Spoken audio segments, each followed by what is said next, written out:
A segunda coisa que eu aprendo com essa parábola é que o mundo busca solução em si mesmo, mas a igreja busca solução em Deus. Nós temos a tendência de querer resolver as coisas por nosso poder, pelas nossas ações, pela nossa sabedoria. E por algum tempo não a quis atender, mas depois disse consigo: bem que eu não temo a Deus, nem respeito o homem algum. Na parábola, a viúva foi ao juiz, que não queria resolver o problema. E é assim. Quem trabalha em repartição pública, eu fui funcionário público, eu sei como é. O pessoal atende com uma má vontade. São coisas tão simples para se resolver, mas os caras começam a criar problema, começam a criar embora para não lhe atender. Se tiver recurso no meio, eles criam um problema que não existe para não colocar o teu processo para frente. É assim que funciona. Eu estou dizendo isso porque eu sei. Nós estamos aqui vivendo a mesma coisa. Esse homem não temia a Deus, esse homem não respeitava homem nenhum, e muitas vezes a gente está batendo na porta de pessoas, querendo que pessoas resolvam o nosso problema, querendo que pessoas nos ajudem, querendo que pessoas façam alguma coisa por nós. E muitas vezes nós levamos não, o tempo inteiro, nós levamos não direto, nós levamos não a maioria das vezes.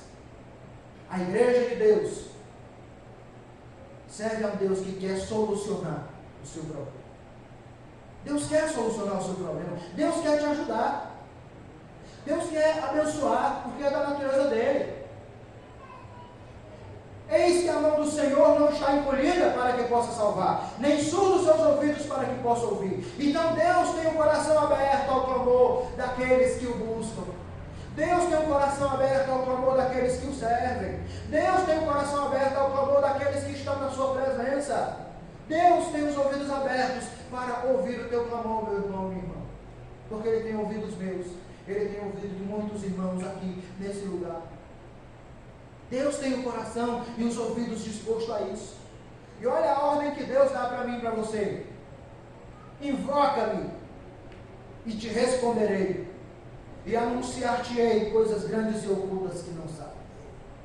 O poder da oração é capaz de levar Deus a fazer qualquer coisa que Ele for agradável. É capaz de levar a Deus a abençoar qualquer pessoa da maneira que Ele quiser e como Ele quiser. O poder da oração pode fazer com que Deus salve toda a sua família. A palavra de Deus diz: invoca-me e te responderei. O apóstolo Paulo diz: todo aquele que invocar o nome do Senhor será salvo. Amados, Deus está dizendo: invoca-me. Por que muitas vezes a gente fica atrás de pessoas? Por que muitas vezes a gente fica atrás de situações? Por que muitas vezes a gente fica querendo resolver sem antes perguntar a Deus o que a gente tem que fazer? Porque se Ele mesmo ordena que nós busquemos a sua face, não nos resta outra coisa em invocar o nome do Senhor. Não nos resta outra coisa em lançarmos a nossa ansiedade sobre Ele, como diz o apóstolo Pedro, em 1 Pedro 5,7, lançando sobre Ele toda a vossa ansiedade, porque Ele tem cuidado de vós. Irmão, Deus tem cuidado da minha família de uma maneira tão extraordinária. Deus tem cuidado de mim. Deus tem cuidado da minha esposa. Deus tem cuidado das minhas finanças. Deus tem cuidado de tudo. Você só precisa se colocar no local, você só precisa caminhar. E Ele é que está dizendo: me invoca, me chama, clama pelo meu nome. Nós precisamos entender isso, e virmos, e clamarmos, e buscarmos, e nos colocarmos na presença dEle. Olha o que o salmista diz: clamou esse aflito, e o Senhor ouviu, e livrou de todas as tuas tribulações. Salmo 34, verso 6. Portanto, todos os que estão cercados de temores, todos os que estão cercados de dores, todos os que estão cercados de dificuldades, Deus está dizendo: me clama. Clama a mim, eu vou te responder. Clamou esse aflito e o Senhor o respondeu. O problema é que estão te ensinando por aí que depois que você aceita Cristo, os problemas da tua vida vão acabar. Isso não existe. Bota o pão na sua cabeça. Tem uma igreja que o slogan dela é: pare de sofrer, né? Ela devia botar assim: suicídios. Porque você só para de sofrer quando você morrer, meu filho. Não existe outra maneira. Sofrimento é inerente à vida. Ninguém vai parar de sofrer enquanto estiver vivo. Eu vou estar sofrendo de uma maneira ou de outra, mas eu vou sofrer. E a palavra de Deus diz: muitas são as aflições do justo, mas o Senhor de todas as não, eu estou numa aflição, Deus vem me livra, e vem outra aflição, Deus vem me livra, e vem outra aflição, e Deus está me levando, está me conduzindo, e é assim que a vida funciona. É assim que Deus age na vida dos seus filhos. O ouvido divino, meu amado, ele ouve as orações dos justos, e ele age em favor dos seus filhos. Por isso o salmista diz: clamou esse aflito, e o Senhor o ouviu, e livrou de todas as tribulações.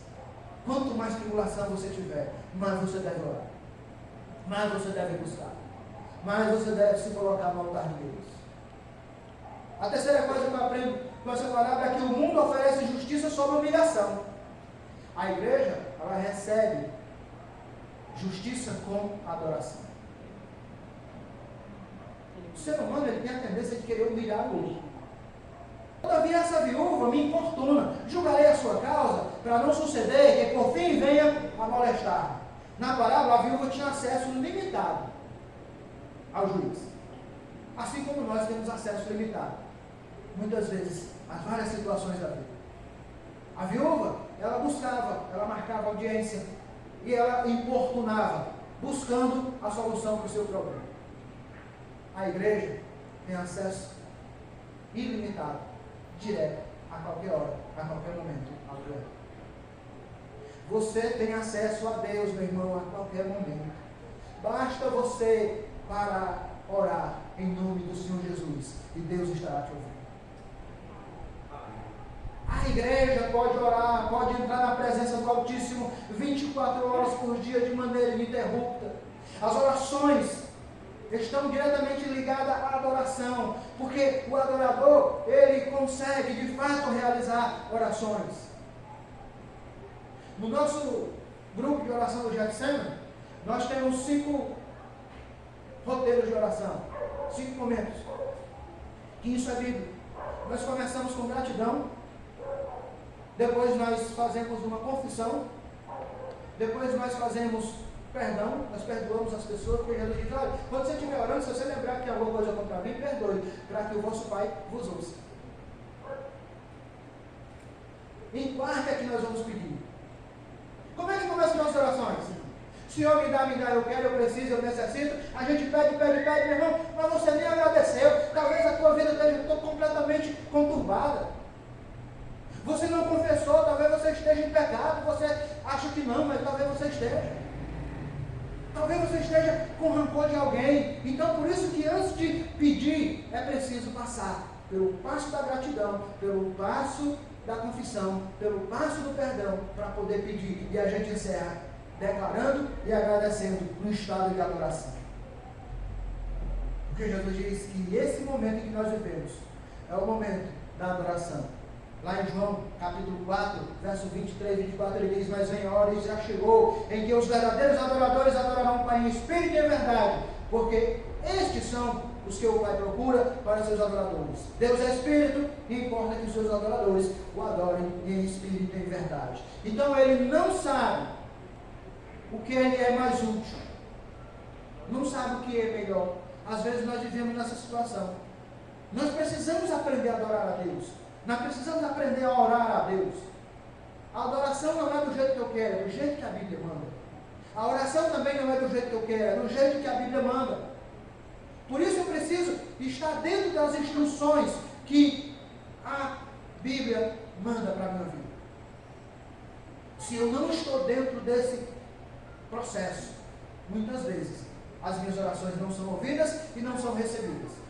Porque a Bíblia diz que a mão do Senhor não está encolhida, os seus ouvidos não estão tapados, mas as vossas iniquidades faz separação entre vós e o vosso Deus.